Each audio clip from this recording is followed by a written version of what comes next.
नमस्कार सभी मास्टर्स को। पीएमसी हिंदी चैनल की स्वाध्याय सीरीज़ में आपका बहुत बहुत स्वागत है। मेरा नाम है चारू थपलियाल और आज हम एक बहुत ही अद्भुत पुस्तक के बारे में बात करने वाले हैं।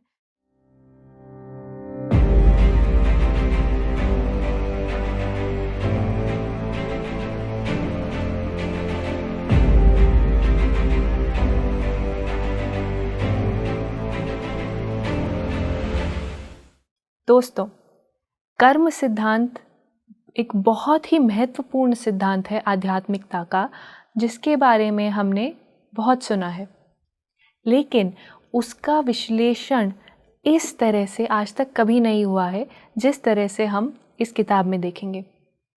इस किताब में न केवल ब्रह्मर्षि पितामह पत्री जी, लेकिन भीष्म पितामह जी के संदेश भी हैं। तो बताइए, एक तरफ हमारे ब्रह्मर्षि पितामह पत्री जी और एक तरफ भीष्म पितामह जी, ये दोनों अगर हमें कर्म सिद्धांत के बारे में समझा रहे हैं तो वो कितनी उच्च शिक्षा होगी जो वह हमें दे रहे हैं।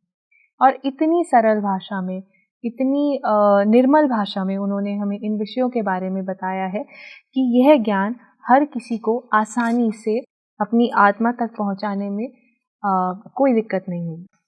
यहाँ पर शुरुआत में ही जो पहली ही उनकी पंक्तियां हैं, उसी में वह कहते हैं कि सिद्ध पुरुषों का अंतिम ज्ञान ही सिद्धांत है, निरंतर साधना की अंतिम स्थिति ही सिद्धत्व है, सृष्टि में मात्र एक ही सिद्धांत है, वह एकमात्र सिद्धांत ही कर्म सिद्धांत है। तो दोस्तों, अगर हमने कर्म सिद्धांत को समझ लिया, अच्छे से जान लिया, पहचान लिया, तभी उसके परे कैसे जाना है हमें ये समझ में आएगा।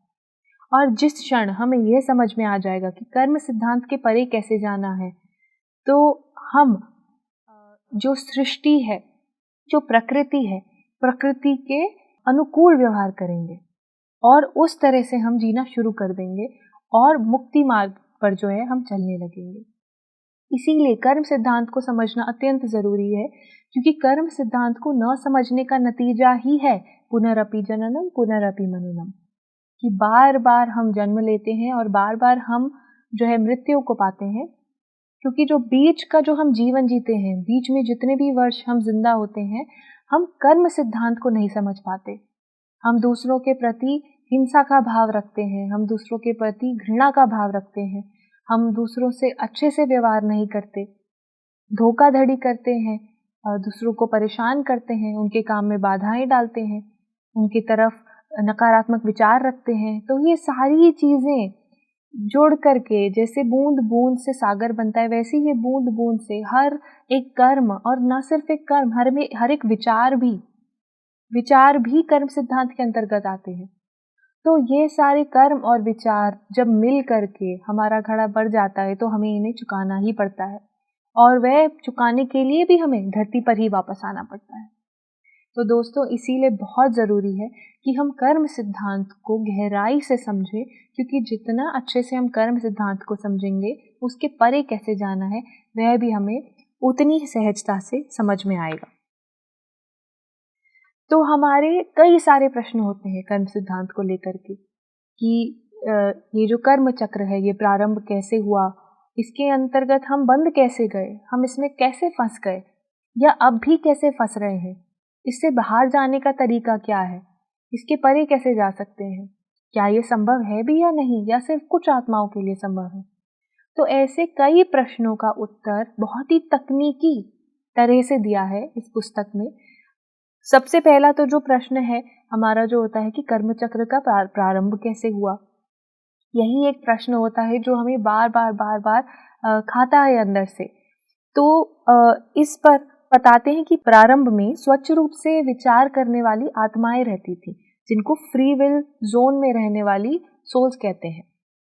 तो उन सभी आत्माओं में प्रेम और भ्रातृत्व भाव भरपूर था, और धीरे धीरे उस क्षेत्र से भली भांति परिचय प्राप्त करने के पश्चात कुछ आत्माएं भौतिक वस्तुओं के लिए व्यग्र होने लगी।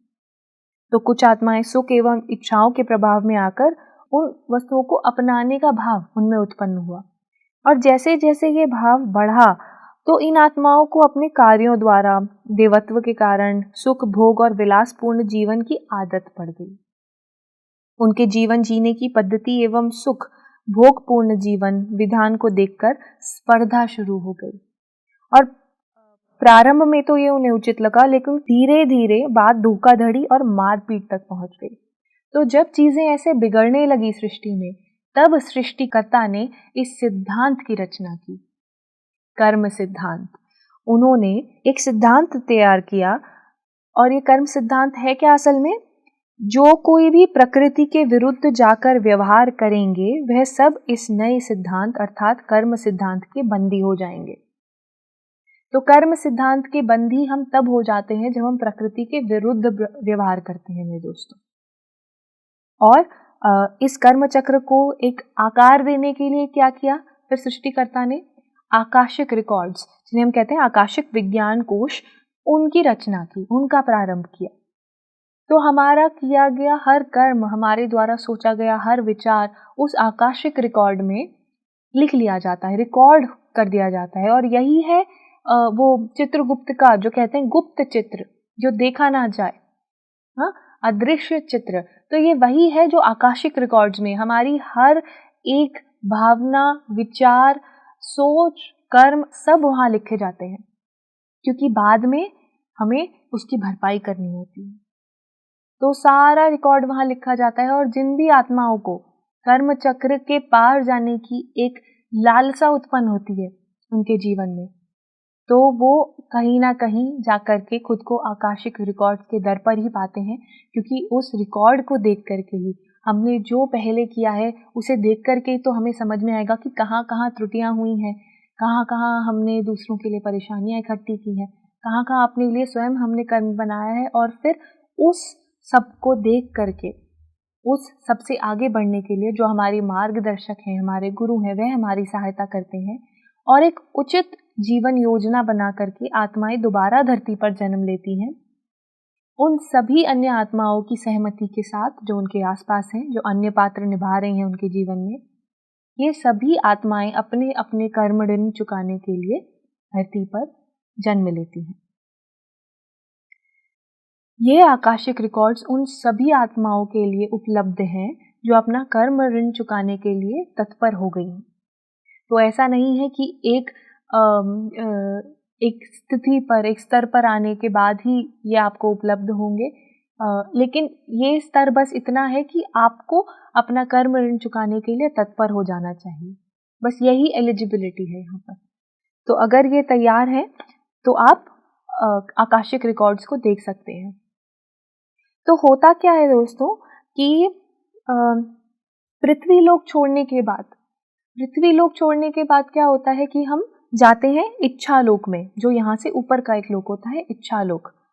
तो वो पहला सूक्ष्म लोक होता है। सूक्ष्म लोक भी अनेक होते हैं दोस्तों, सूक्ष्म लोक भी अनेक होते हैं। तो पहला होता है इच्छा लोक, जहाँ पे हमारी जितनी भी इच्छाएं जो बच गई थी, जो रह गई थी, जो पूर्ण नहीं हो पाई थी धरती पर, हम वह जाकर के वहां पर पूरी करते हैं। तो इस लोक में जिन आत्माओं का ज्ञान कम हो और इच्छाएं अधिक हों, वे अपनी इच्छाओं की पूर्ति में ही सारा समय बिता देती हैं।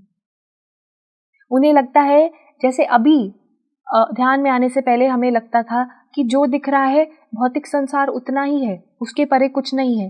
तो जब हम इच्छा लोक में जाते हैं और हमारे पास कर्म सिद्धांत का ज्ञान नहीं होता, तो हमें लगता है कि हमारे आसपास जो भी इच्छाओं की पूर्ति हो रही है, बस ये लोक, ये जीवन वहीं तक सीमित है। हम उसके परे नहीं देख पाते कि इसके आगे भी अनेकानेक लोक हैं। तो इस लोक में प्रवेश करने वाली आत्माओं को भी बोधन तथा मार्गदर्शन की आवश्यकता होती है, किंतु उनमें अधिकतर आत्माएं इस ज्ञान बोध की परवाह नहीं करती। फिर भी उनकी इच्छाएं बिना किसी श्रम के अनायासी एवं तुरंत पूर्ण होने के कारण आखिरकार वे आत्माएं ऊबकर धीरे धीरे ज्ञान बोध की ओर जाती हैं। किंतु इस लोक में आत्माओं को अधिक प्रमाण में आध्यात्मिक ज्ञान न होने के कारण आकाशिक रिकॉर्ड्स के बारे में जानने के बाद वे तुरंत जल्दीबाजी में अपनी योजना बना लेती हैं आत्मा की, और अपने अज्ञान के कारण ये आत्माएं अपने कर्म ऋण को किस प्रकार चुकाएं तथा नए कर्म जमा ना हो, इस विधान को जाने बिना ही जल्दीबाजी में भूलोक पर फिर से जन्म ले लेती हैं। इस प्रकार शीघ्र निर्णय लेने के कारण अधिक जन्मों तक वे कर्म ऋण को इकट्ठा करती रहती हैं। तो हम कर्म चक्र में इस तरह भी फंसते हैं मेरे दोस्तों कि हमें जो कर्म सिद्धांत है उसका उचित ज्ञान नहीं होता। इसीलिए मृत्यु के उपरांत जब हम इच्छा लोक में जाते हैं, हम वहाँ अपनी इच्छाओं की पूर्ति तो करते रहते हैं, लेकिन आध्यात्मिक ज्ञान न होने के कारण हम उसके परे नहीं देख पाते। और जैसे ही हमें आकाशिक रिकॉर्ड्स के बारे में पता चलता है, क्योंकि धरती पर तो कभी हमने इसका बारे में कुछ विश्लेषण किया नहीं, हमने कुछ इसके बारे में देखा नहीं, कुछ जाना नहीं कि ये क्या है, क्यों है। तो जैसे ही हमें ऊपर पता चलता है कि आकाशिक रिकॉर्ड्स नाम का कुछ है जहाँ से कर्म ऋण चुकाने का हमें एक तरीका मालूम पड़ सकता है, जीवन योजना बनाने के लिए सहायता मिल सकती है, तो जल्दीबाजी में ऐसी आत्माएं जिन्हें कर्म सिद्धांत का ज्ञान नहीं है, वो अपना जीवन योजना बना करके फटाफट धरती पर आ जाती हैं। क्यों पर लेकिन ऐसे आधे ज्ञान के कारण वे धरती पर आई हैं, इसलिए उनकी योजना अधूरी ही रह जाती है और दोबारा वे और कर्म ऋण इकट्ठा करके वापस जो है परलोक में चली जाती हैं, इच्छा लोक में चली जाती हैं। यही जो चक्र है, यही चक्र चलता रहता है। तो कर्म सिद्धांत केवल ऐसा ही नहीं है कि भूलोक पर ही काम करता है, हर लोक में आत्मा पर ये कर्म सिद्धांत लागू होता है और खास करके सूक्ष्म जगत पर। इसीलिए जितना हम भूलोक पर, जितना हम धरती पर होते हुए, इस शरीर में होते हुए, ये शरीर क्या है? ये शरीर केवल एक ज्ञान इकट्ठा करने के लिए एक यंत्र है, ये एक उपकरण है जिससे हम ज्ञान को संकलित कर सकते हैं। तो इसीलिए जितना ज्ञान हम यहाँ अर्जित करेंगे, उतना हमारी जो परलोक में यात्रा है वह और सुखमय हो जाती है, क्योंकि वह ज्ञान, वह सत्य हमें पहले से ही पता होता है कि हम क्या करके आए और हमें आगे क्या करना है। कर्म के बारे में और क्या बताते हैं? बताते हैं कि कर्म को दो तरह से बांटा जा सकता है, एक है नित्य कर्म और दूसरा सत्य कर्म। और जो नित्य कर्म है उसको फिर से दो भागों में बांट सकते हैं, अच्छे या बुरे कर्म। तो ये कैसे हो गया कि एक हो गया नित्य कर्म, एक हो गया सत्य कर्म। नित्य कर्म में भी अच्छे या बुरे कर्म। तो हम क्या करते हैं रोजमर्रा में, आमतौर पर हम केवल अच्छे या बुरे कर्म की बात करते हैं, हम सत्य कर्म की कभी बात नहीं करते, हमें पता भी नहीं होता सत्य कर्म क्या होते हैं। तो एक एक करके हम तीनों पर आएंगे। सबसे पहले बुरा कर्म, ये तो हमें अंदर से ही, हमारी जो अंतरात्मा है, ये आवाज हमें बताती है कि क्या कर्म बुरा है, वे हम ही नहीं सुनते उस आवाज को और दबा देते हैं, इसलिए ये कर्म करते जाते हैं। तो एक व्यक्ति विचारों या कार्यों द्वारा दूसरे की आत्मा की प्रगति के लिए, परिणाम के लिए अथवा दैनिक जीवन के लिए संकट या बाधा उपस्थित करे और उसकी स्वेच्छा में रुकावट डाले, तो उसे बुरा कर्म कहेंगे। तो वे ये भी बोलते हैं कि यहाँ पर विचार और कार्य दोनों को सामान्य प्रधानता है। मतलब अगर हम केवल किसी के बारे में नकारात्मक विचार रखेंगे पर यह सोचकर खुश होते रहेंगे कि कम से कम हम कुछ कर तो नहीं रहे शारीरिक रूप से, भौतिक रूप से, मैं तो बस सोच रहा हूँ, सोचने में क्या है, लेकिन विचारों के द्वारा भी हम कर्म इकट्ठा करते हैं। तो सर ये भी कहते हैं कि वास्तव में कहा जाए तो निरंतर रहने वाला एक बुरा विचार कुछ बुरे कार्यों से भी अधिक प्रमाण में कर्म को जमा कर देता है। ये है बुरे कर्म की व्याख्या। अब अच्छे कर्म का मतलब क्या है? अच्छे कर्म का मतलब ये है कि अच्छे कर्म अगर हम करते हैं अपनी ग्रोथ के लिए, जो है आप आत्मा की प्रगति के लिए या दूसरे की आत्मा की प्रगति के लिए हम कोई भी काम करें तो वो अच्छा कर्म है। लेकिन एक सवाल यहाँ उठता है कि चलो बुरा काम करने से, बुरा कार्य करने से तो कर्म उत्पन्न होता है, लेकिन अच्छा काम करने से, अच्छा कार्य करने से भी कर्म कैसे उत्पन्न होता है? ये समझ नहीं आया, क्योंकि अच्छा काम करने से तो बुरा काम, जो बुरे कार्य का कर्म है वह घटना चाहिए, अच्छे कार्य से कर्म कैसे बढ़ रहा है? तो सर यहाँ बताते हैं कि अच्छा कार्य करने पर भी कर्म संग्रहित कर सकते हैं। अगर अच्छा कार्य करने से यह कार्य करने से मेरा अच्छा होगा, इस तरह के उद्देश्य से कार्य करेंगे और उसके फल की चाहत करेंगे, तो निश्चय ही उस कार्य से कर्म बनता है। तो जब तक हम सकाम कर्म करेंगे, सकाम कर्म यानी कुछ इच्छाओं सहित कर्म, भले वो इच्छा ये हो कि ये काम करने से मेरा कुछ भला हो, तो इस तरह के सकाम कर्म जब हम करेंगे, तब तक वह कर्म चाहे वो अच्छे ही क्यों ना हो, वह जो हमारे कर्म फल में है जुड़ते जाएंगे। तो बुरे कर्मों को पार करना तो हमें पता है, अच्छे कर्मों को कैसे पार कर सकते हैं? ये सुनने में थोड़ा अजीब लगता है, लेकिन जो बैलेंस शीट है वहाँ पर वो शून्य लाना है। अच्छे और बुरे दोनों कर्मों को हमें शून्य पर लाना है। तो बुरे कर्मों को तो शून्य पर हम ला सकते हैं ध्यान करके, अच्छे कर्मों को भी हम शून्य पर ला सकते हैं ध्यान करके। तो इस सर यहाँ बताते हैं अच्छे कर्मों को कैसे पार करते हैं। दूसरों के लिए आपके द्वारा किए गए एक अच्छे कार्य से उनकी अच्छी परिस्थिति हो गई तो ऐसा मानना चाहिए कि ये अच्छा कार्य है। इस प्रकार के अच्छा कार्य करना मेरा स्वभाव है। इस तरह से जब आप मान करके चलेंगे कि ऐसे कार्य करना मेरा स्वभाव है, मुझे इसके लिए कुछ अलग से नहीं चाहिए, मैं अलग से इसके लिए, मेरा कोई उद्देश्य नहीं है ये काम करने का, तो कोई यश नाम या किसी भी तरह का उद्देश्य नहीं रखना, उसमें एजेंडा नहीं रखना किसी तरह का, तो जो क्या होता है, आपका जो अच्छा काम है, जो अच्छा कार्य है, जो अच्छा कर्म है, वे कर्म फल में नहीं आता है। तो क्या होता है, यश, पद, नाम, प्रतिष्ठा, इन सबको विश्व कल्याण और अपनी उन्नति के उपयोग में लाया जा सकता है। कब? जब हम स्वाभाविक गुणों में रहते हुए अच्छे कार्यों के फल स्वरूप प्राप्त इन चीजों को अपने उपयोग में लाएं। तो ये हमने देखा दोस्तों कि अच्छे कर्म और बुरे कर्म, इन दोनों की व्याख्या भी हमने देखी। हमने देखा कि इन दोनों को पार भी कैसे कर सकते हैं। लेकिन अब जो तीसरे तरह का कर्म है, सत्य कर्म, जो हमने शायद अभी तक सुना भी ना हो इसके बारे में, सत्य कर्म क्या होता है और इसको कैसे देखना चाहिए। तो यहाँ सर कहते हैं कि सत्य कर्म पर जब एक आत्मा पहुंच जाती है उस स्तर पर, तो वह एक आत्मा का अंतिम कर्म भी कहा जा सकता है। कहते हैं जब हमारे बुरे कर्मों से अच्छे कर्मों की राशि अधिक हो जाए तभी आत्मा का सत्य कर्म प्रारंभ होता है, उससे पहले नहीं होता। कहते हैं वास्तव में अच्छे कर्मों की जमा राशि जितनी अधिक होती है उतनी ही सत्य कर्मों की तीव्रता होती है। तो सत्य कर्म पर जो पहुंच जाती है आत्मा, उस आत्मा के लिए भी ऐसी परिस्थितियां ही होती हैं जैसी हर दूसरी आत्मा के लिए होती हैं। मतलब वह भी गर्भ में आने के बाद अपनी योजना भूल जाती है, अपने सत्य के बारे में भूल जाती है और दोबारा उसे सीखती है धरती पर आकर। लेकिन इस आत्मा के पास ऐसा क्या होता है जो दूसरी आत्माओं के पास नहीं होता? इस आत्माओं के पास उसके जो अच्छे कर्म है उन सब से एक भरपूर, एक उसके पास एक ऐसा एक बैग होता है, बैगेज होता है कि मतलब उसके इतने अच्छे कर्म रहे हैं कि वो अच्छे कर्म ऐसी आत्मा को अपने जो योजना है आत्मा की, अपना जो पर्पस है, अपना उद्देश्य है, लक्ष्य है, उससे दूर नहीं भटकने देते। तो ऐसी आत्माएं ज्यादा दूर नहीं जा पाती क्योंकि उनके जो अच्छे कर्म हैं वे हमेशा उनका सहयोग करते रहते हैं।